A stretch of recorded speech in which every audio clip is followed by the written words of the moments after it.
Hi, my name is Lisa Wetzel, and I am in support of the elimination of the practice of cash bail. So you get accused of a crime. You haven't been convicted yet, and you are incarcerated in jail, and that is just how our criminal justice system works.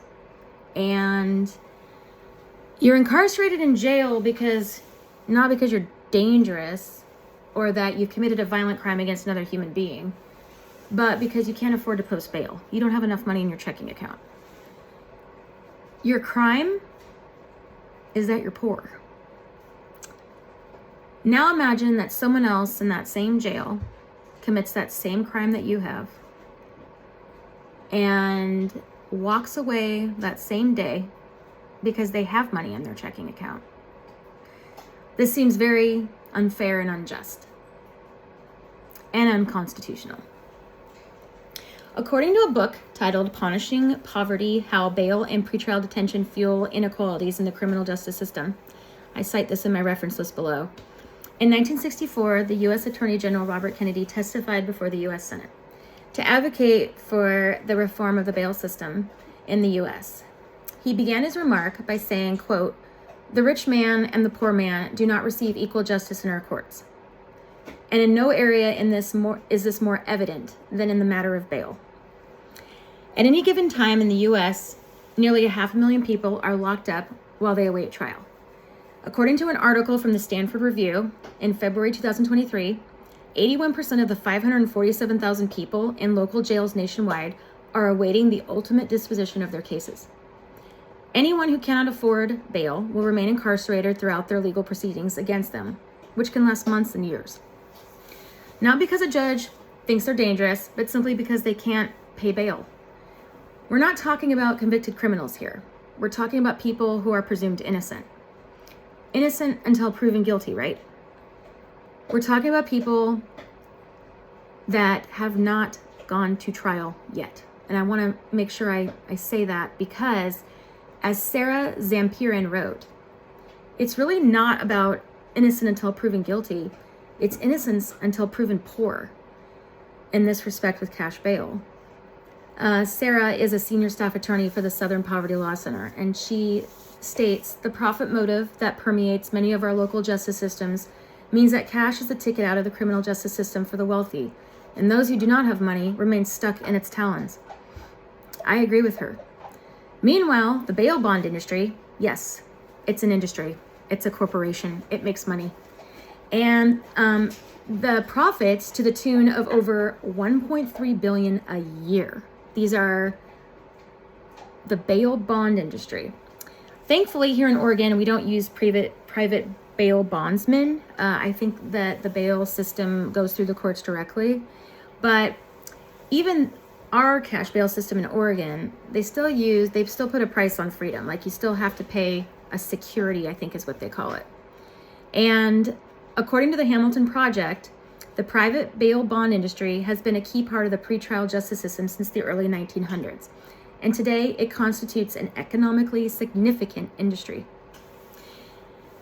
This seems like an overwhelming amount of money, $1.3 billion a year, to secure a person's appearance, particularly when it comes to low-risk crimes. And remember, they haven't been convicted yet. Also, a person living in poverty is more likely to spend time in jail before trial because they cannot afford bail.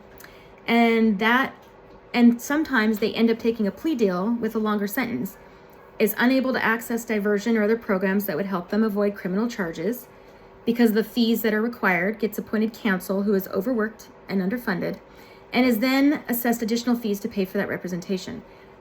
They also face additional monitoring and financial punishments because of their inability to pay the fines immediately, and ultimately end up in jail for failure to pay. Do we all not see this terrible cycle happening? This pattern of recidivism, and wonder how we got here? We've seen the harm that this cash bail system has done to people. When people can't pay the bills, when people can't pay their bail, they lose their jobs. They lose their housing. They're separated from their families. They're sometimes pressured into pleading guilty just to get out sooner. guilty or not. So research shows that even just a few days in pretrial detention increases the chances of future incarceration. It's a cycle that traps people in the system, not because they're a danger, but because they're broke. Some supporting the cash bail system may say, well, what about safety? And I agree, public safety matters, right? That's why I'm not saying eliminate bail altogether. For violent crimes like murder, assault, kidnapping, firearms, yes, there should be strict measures, including bail or detention when necessary. But for non-violent offenses, for low-level crimes, there's no evidence that holding someone just because they can't pay makes our community safer. In fact, data supports the opposite. Take New Jersey. According to David Bauer, his 2022 article, this week after New Jersey reformed their bail system, their jail population dropped dramatically. But the rates of people failing to appear or getting rearrested, they stayed almost exactly the same. So that equates to fewer people in jail without a spike in crime. So I feel like Oregon should do the same, and I feel like we're already ahead in the curve. We don't have private bail bondsmen, and the courts themselves handle the process of security directly, but we still rely on a system that still ties money to freedom. So according to the Prison Policy Initiative, other states like Illinois, New Mexico, and Washington have tried, learned, adjusted, and reformed their bail system. And think about the cost. It's estimated that pretrial detention costs taxpayers over $11 billion each year. That's billions we could be putting into mental health care facilities, reentry programs, addiction treatment, like real solutions, like to stop crime, and also address the root of crime instead of confining people who are waiting trial and their day in court. So some who support keeping the bail system might say, but what about victims' rights? And I myself have been a victim of a crime before, and I hear that concern. But holding someone in jail without a conviction doesn't equal justice for victims. Justice takes time. It takes evidence, it takes fairness, and holding someone for months, sometimes years, before they even get a trial is not really justice for anyone. New research indicates that pretrial detention has a substantially negative economic impact on individuals, disrupting their labor market activities and causing increased recidivism. Alternatives. Setting up a bail system that does not discriminate against poor people through its reliance on money, but instead provide them with the services they need to appear at a subsequent court date. We can assess fines at sentencing that match their ability to pay and give them a reasonable schedule of payments, instead of putting those away who have not paid into the court years later and then arresting them for punishment. Judges do have discretion to set pretrial conditions. They can even put monitoring systems on them. And there is other ways to keep individuals accountable while awaiting trial and still keep society safe while, they get their chance and their day in court. In this regard, if there is probable cause that someone has hurt another human being, killed them, assaulted them, there's a lot of domestic abuse, obviously bail shouldn't really be an option, and this individual should not be able to be let out until their trial.